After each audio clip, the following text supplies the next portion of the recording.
Alright, welcome back everybody. This is Volcanix here. We are going to be bringing another deck profile to the channel. This one's going to be the Live Twin Evil Twins. This deck, pretty interesting. I enjoy it. I think it's really cool. The aesthetic is awesome. The gameplay is even better. It actually got me first place at Locals here not too long ago, a couple weeks ago.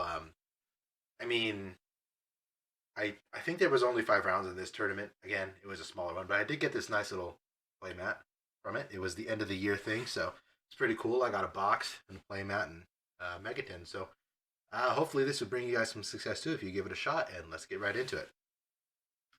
We're going to start off with the basics. We're going to have 3 Live Twin Kill, followed by 3 Live Twin Lila. Self-explanatory, you summon one while not controlling the other one, and it summons the other counterpart. Red summons blue, blue summons red.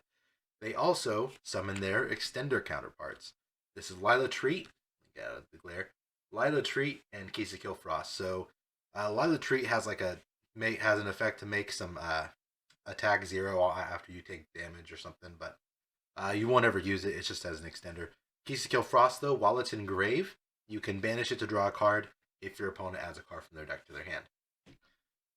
Followed by the 1 Evil Twins Kill Lila. Some people actually cut this because it is a brick, but I think the deck is consistent enough that it's fine, and also it's your out for things like Dragoon or big boss monsters, because you can send this from your deck to the grave for free with your Link 4, and just get a free send to the grave, non-targeting for any card on the field.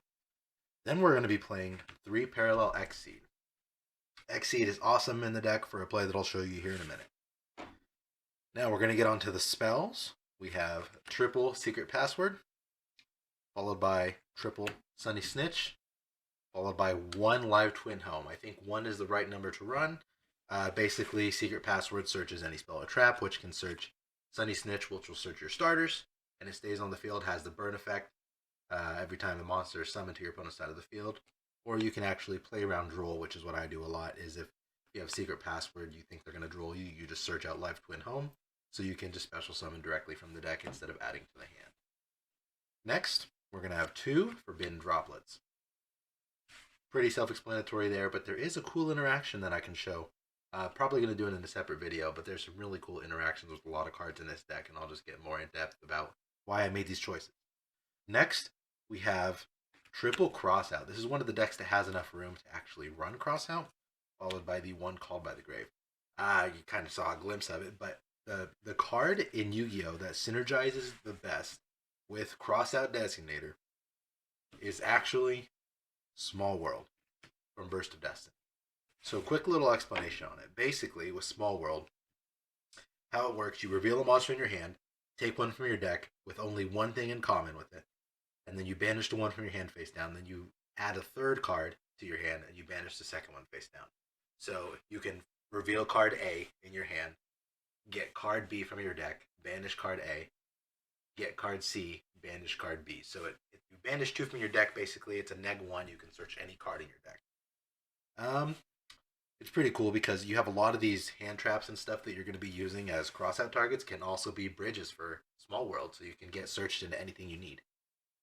Followed by double Nibiru. This one's actually interesting too. It's one of the best going first cards in the deck. But going second, you really don't want to nib your board unless you have a way to get into your extenders, because I'll explain that later on. We got 2 Ash. It's only once per turn, so we don't want to run triple, even though it is pretty generic. We got the 2 Effect Veiler. I mean, that's self-explanatory. Nice little interruption, and it is not once per turn, which is nice. Then we got Double Droll. It's a wonderful hand trap. It really ends a lot of turns nowadays in the current meta. Wonderful against the Tri-Brigade Lyrless matchup. And it also is a good Small World target to bridge into stuff.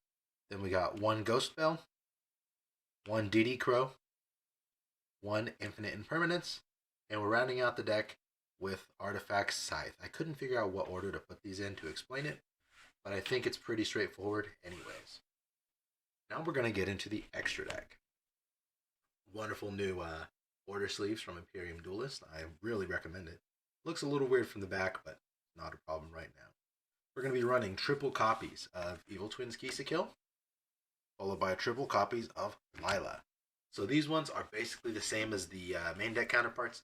If you summon Lila while controlling If you summon Kill while controlling a Lila, you can draw a card. If you summon Lila while controlling a Kill, then you can pop a card. You target and pop.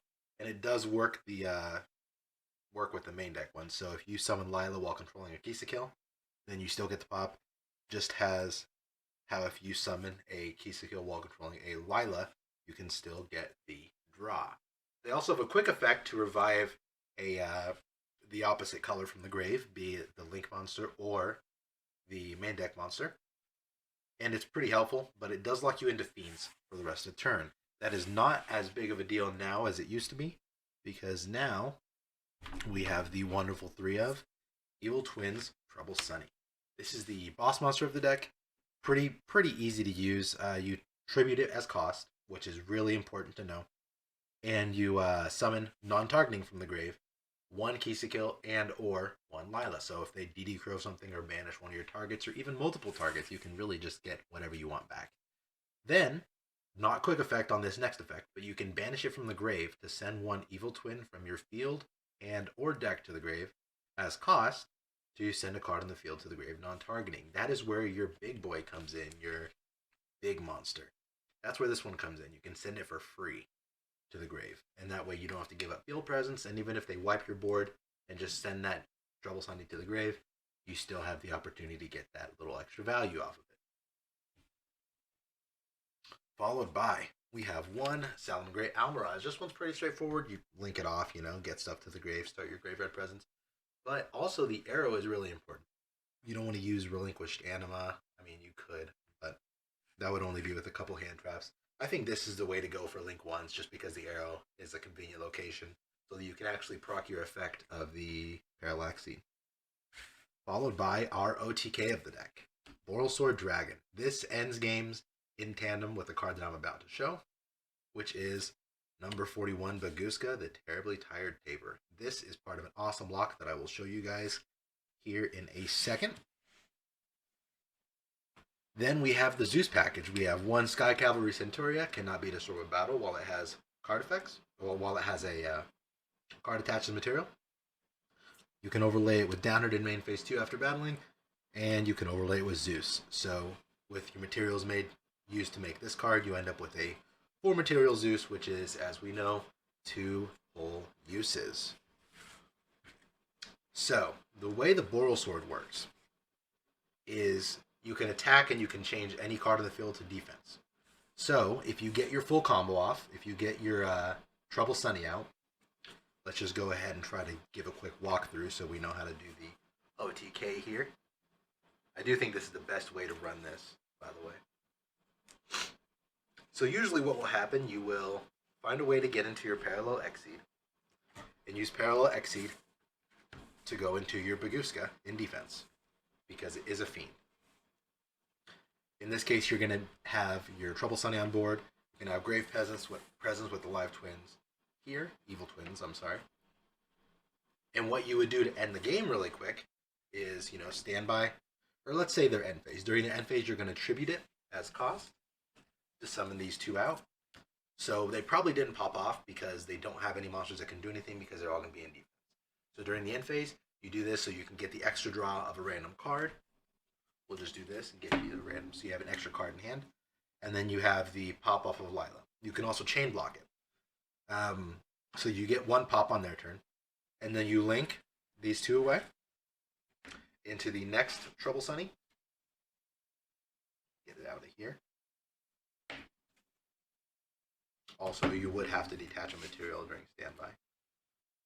Then you activate Trouble Sunny's effect once again to revive these. Now this one's during your turn, so it has reset the once per turn counter.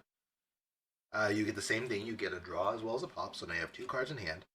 And now, no matter what you have in your hand, it could be a DD Crow, Draw and Lockbird, anything. All you need is a normal summon. Because what you do, you normal summon it, it'll go to defense, and its effects are negated because of Baguska. Then you link 1, 2, 3, and 4 into the Borrelsword. Borrelsword has 3k attack. You turn your Baguska to attack position. You have now went through 2 defensive cards that your opponent has. You did 1 pop during their end phase, 1 pop during your main phase. And you can go ahead from here, attack for 3k, attack for 21, Activate Boral Sword to put Baguska back in defense, reestablishing your defense lock on all monsters. And attack for 3k again. That is 100 points over lethal. That's how you end games. And no matter what they say about this deck, this is the best card to end games quickly. I have lost multiple matchups while using access code. I have lost multiple matchups using Xcode Talker. I have lost multiple using transcode. I have lost so many games with this deck until I introduced this package. This package, I think it's the definitive way to go, and people really don't see it coming because if they play this deck enough, if they know what it does, they're gonna kind of set a couple defensive cards and understand that if they wait out Baguska, it can't really kill him too fast. But Boral Sword really just changes all that. Anyways, that is going to be it for the deck profile. Hope you guys enjoyed it. I surely enjoyed building this deck. I surely enjoyed using it. And hopefully you guys see the same success I do with it. We are going to have some videos coming up soon with some nice little interactions. Probably going to have that in a couple days. Not sure when, but be on the lookout for it. We'll keep you guys updated. Thanks for watching. Volcanix out.